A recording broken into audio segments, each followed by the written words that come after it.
today I'm gonna just do a little AP Jax Jungle guide. This is my AP Jax Jungle. The reason I'm doing this is because I wanted to, talk through what a successful game looks like, and more than anything, just explain, my build and my runes and why I play the way that I play, and why this seems to be working for me. And I say that more that it's making me enjoy the game more. I've been enjoying the game a lot more. Since playing this way. Was this top lane? Yeah, I think it was. I'm not going to obviously focus massively on just my farming, but what I will say is I start with my W, and then I go to my E, and that's and then Q, and that's the way that I max as well. Those are the abilities I max. I did many games, starting with E and maxing E, because I'm AP Jax, and to be honest, I thought, wow, that's gonna help massively with the cooldown on E, and I'll always have that up, which is great. At this point in the game, as you can see, I've noticed that my red camps have been taken by Gwen, and I did think that was a possibility because I saw Gwen ward earlier on, and I went in and ward Gwen's raptors, and I think then Gwen used that as an opportunity just to sort of invade. Oh, didn't notice that, but Ash is disconnected here. So I thought, well, fuck it, I'm going to try and go in on Gwen. She's low enough. And I wanted to kill Gwen there, but even if I flashed, I think that last auto attack wouldn't have killed Gwen. So instead I just used it to try and take back some of the camps that I'd lost. And one of the best things from this, and this is what I mean by having a successful game, it's actually not often that I have a laner like Kennen who comes when I'm in need, and that's sometimes the most important thing. So as you can see here, Gwen come to the red, and I didn't want to contest. I believed myself in such a difficult position. I had also put my third level into my W, and at this point I was quite confused. Gwen ghosted, and Gwen was really trying to chase me down, and she'd gone really deep, and I wasn't really sure why, but luckily Kennen had arrived, and I get a nice easy kill early doors, which is, that is pure gold dust really. So yeah, that was fantastic, and it means that I was able to sort of claw back from the advantage that Gwen originally got. So I'm not sure how far I'm going to skip. I'm not going to skip that far at all. Obviously I've noticed quite early on that my bot lane was struggling. Definitely not stomping.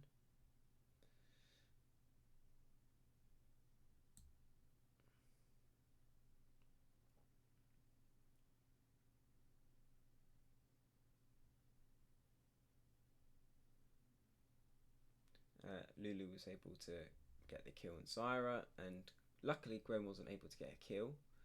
When I saw this, I did think that Gwen would be making a potential play for the dragon. And I'm still trying to clear my camps. As you can see, Gwen left her Krugs, and she hasn't rotated to get her Gromp or Wolves. And I thought, well, if Gwen's going to do the Drake this early on, it means that she's skipping her camps, and that's something that I don't want to do personally.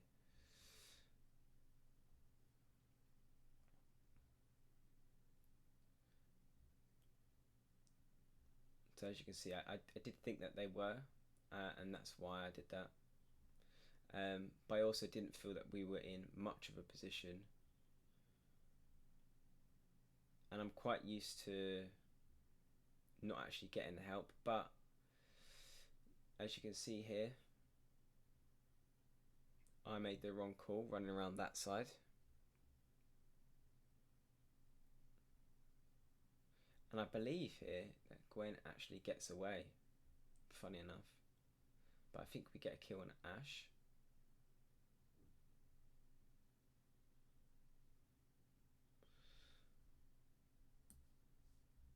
Right, so not all bad.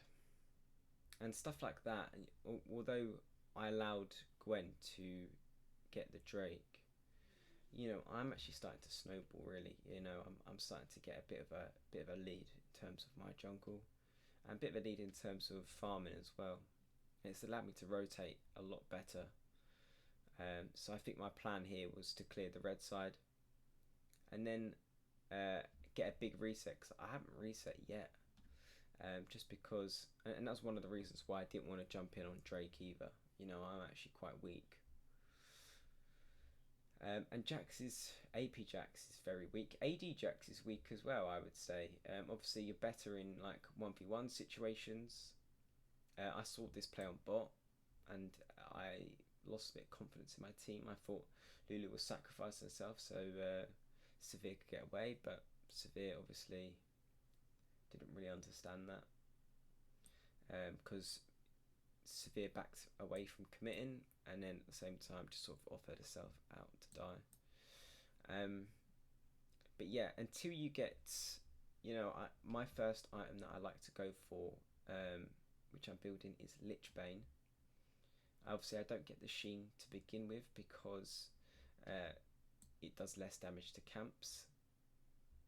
You know, you want pure AP really.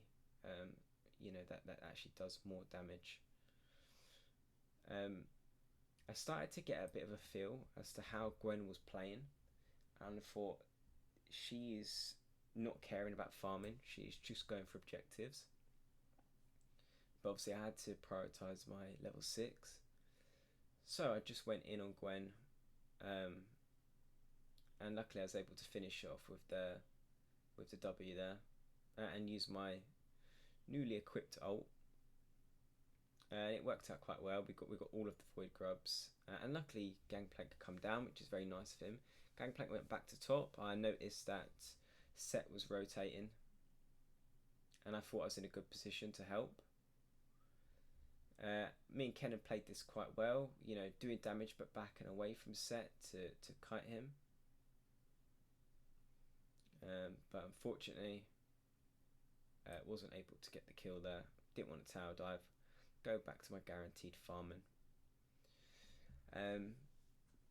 So with AP Jax, as you can see there, I go Conqueror. Personally, for me, I like to build Riftmaker a lot. I think it's a fantastic item. I think it's probably the best AP bruiser item that there is. You know, in terms of being a fighter, in terms of jumping into fights. Obviously, you need to be able to do well in fights for it to you know, to get the true value from it. But that's the way that I play Jax. A lot of people play AP Jax to be, you know, like just a nuke. You know, you just run around just to jump on people, spam an E, a W, and an R.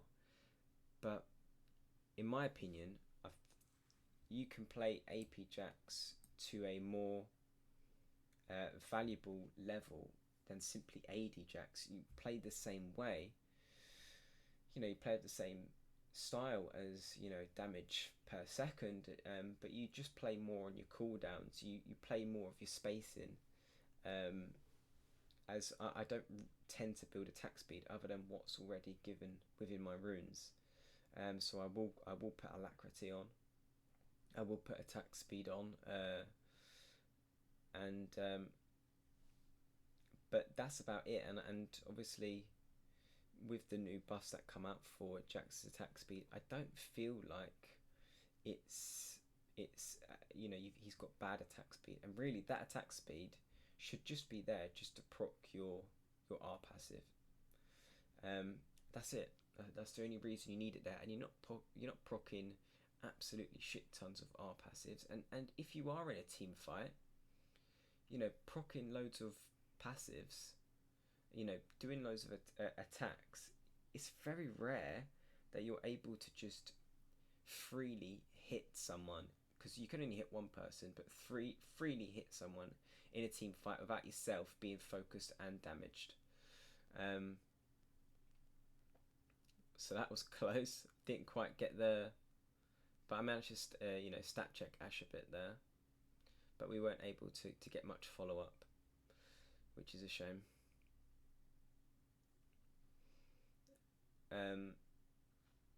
So in my opinion, AD Jax doesn't work for me that well, because whilst AD Jax has some level of, he's got his E that dodges auto attacks, he's got his R, and the magic resistant armor that scales with AD within the R for AD Jax. To me, I just think it's actually not very good. Whilst Jax may be able to survive for a second or two longer with that R, to me it's the exact same as simply doing a bit more damage and taking out the carry, which actually means that you can turn a fight a lot more. So I much prefer to do that. I play in a way, and my build and itemization is that I'm playing to be a late game team fighting boss. That if the situation's right and the flank's good, I am getting a fantastic play. I'm able to absolutely destroy if needed. And I think generally that's better. I've played AD Jax quite a fair bit actually, and personally for me, I think it's only really good if you're doing quite well. There's no point 1v1 in someone who's doing really well. If AD Jax was 1v1 in a Warwick or a Xin Zhao that were a little bit ahead of the Jax, it'd be totally useless. And it's sort of similar for AP Jax, although I feel there is more potential for outplay in terms of how we use your abilities and when. And I feel like you're able to do more chunk damage in a team fight that allows them to be dealt with very easily. Ultimately, the main reason I think there is to play AP Jax is the AoE damage. Quite simply, it's fantastic. AoE damage has the potential to do 5 times the amount that you're doing. So your R scales 100% with AP, which is great. There's quite a lot of AP champions out there that don't have that level of scaling, and considering Jax is a fighter with guaranteed damage, if he can do auto attacks, he's at auto attack range, and he can get a guaranteed W off, a guaranteed R passive off. That's a lot different to his skill shot, so it's guaranteed damage. And the E is very easy to hit, which also allows for that to happen. I mean, just look at the damage there. I mean, that is insane, I think. I didn't even get an E off. That was just with my W and R passive. Yeah, and I've got an item and a half.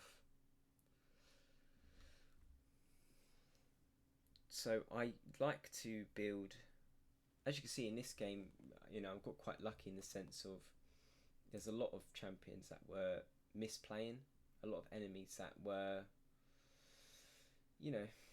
just playing a bit blindly. and that allowed me to get a lot of kills, pick up a lot of kills. I mean, I was surprised myself that I was, 16 minutes in, I had 8 kills, because I just simply picked up really good opportunities. And being honest, that there aren't always that many good opportunities. You can only do so much, in my opinion. So I always like to go Lich Bane first, 90%, 95% of the time. Nash's, I would say you could go first every now and then. And if I'm against like Shaco, something like that, I like to go Riftmaker first. Generally, just for the tankiness, the sustainability, and Lich Bane obviously does, one target damage, which Shaco can mitigate very, very easily. Lich Bane to be countered quite easily with Shaco.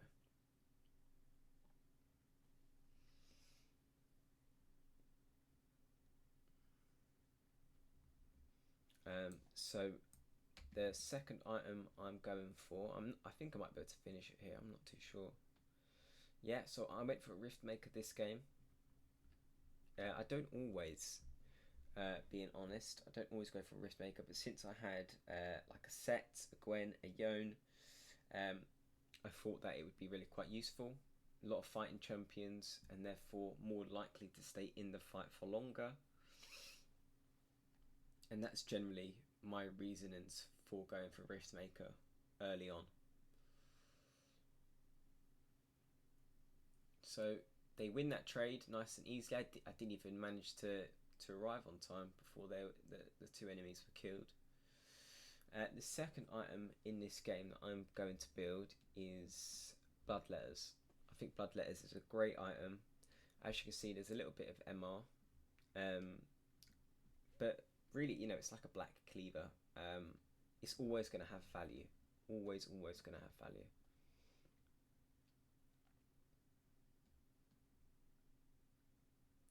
I E'd at a nice time there, and I think that mitigated, 25% of the damage from Haymaker. At this point in the game, I literally felt, pretty unkillable.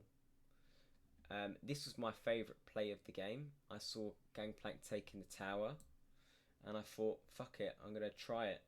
So literally on the dot, I managed to dodge that tower and line it up for the second one. I was very proud of myself for that. Gwen came in for a nice little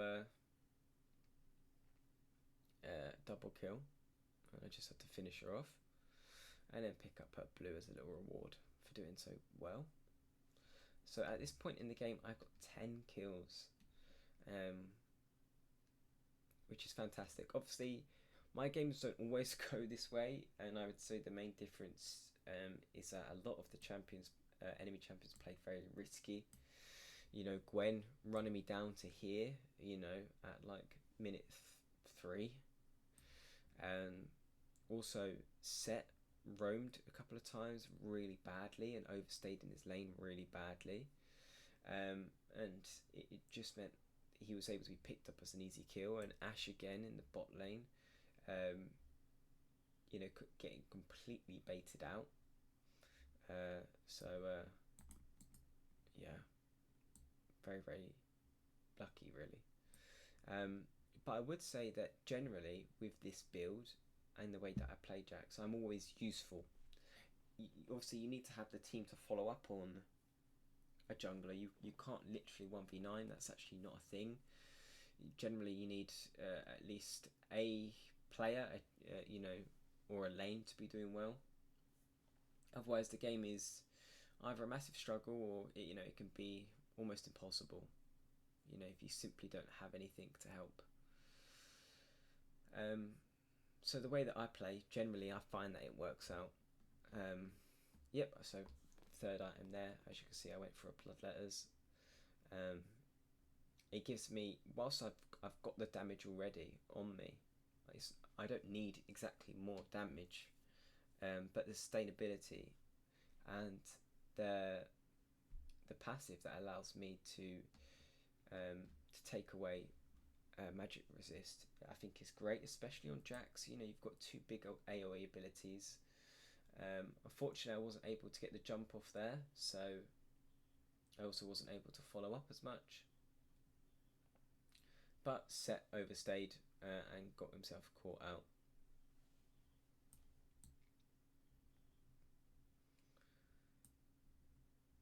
So the game is generally going in a really good direction, and I'll just skip forward towards the end now.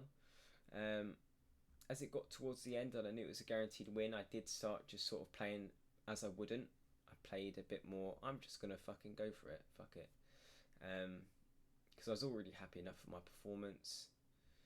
And weirdly, actually, I got an A plus in this game. But I mean, I suppose I did throw a little bit in a sense that I do die twice. Once jumping into the Nexus,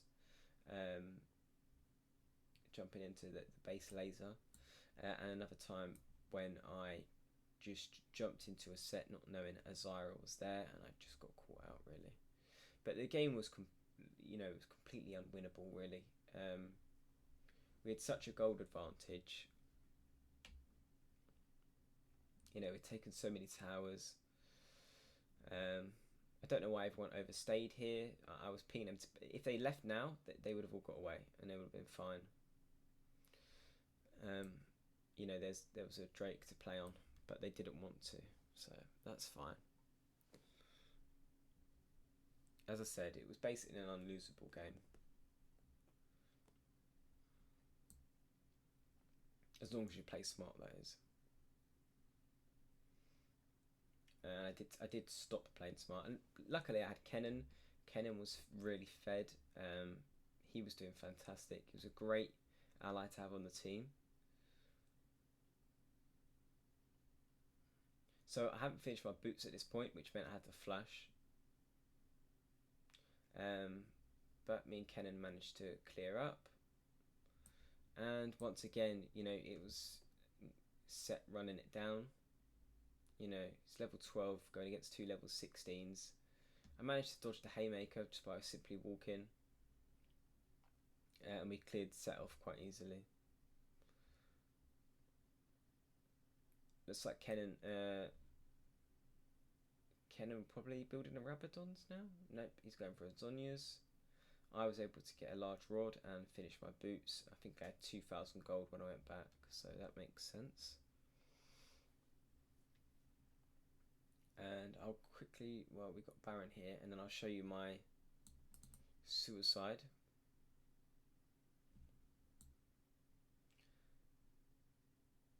So that's actually not how it happened. I'll show. I didn't actually see Zyra, so I want that to be shown really, because that was, when it does the replay, it goes buggy sometimes. So I just simply got around the corner, jumped in, and that route from Zyra, I don't know how she predicted I'd be walking to the right, but yeah, it mean that I got cleared off, unfortunately. Misplay from me, just mucking about. But yeah, Kennen was very strong, which is great.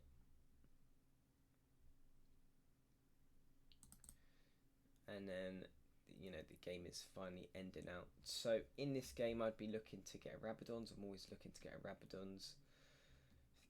Fourth, usually, but sometimes third, depending.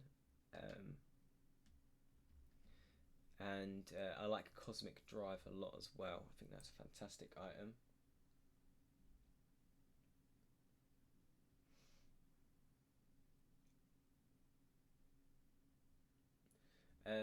For my secondary runes, I go Sorcery. I like to get Gathering Storm. And obviously, it's almost 30 minutes in the game. You know, it gives quite a big bonus. Syra made me laugh here. And I also like to take Transcendence. And I think all of that together, that's one of the reasons I go for the Bruiser build with the low cooldown. It's simply because it's great being able to follow up always been able to jump, get multiple stuns. You know, I think it's great, really. So yeah, that's one of my AP Jax Jungle games.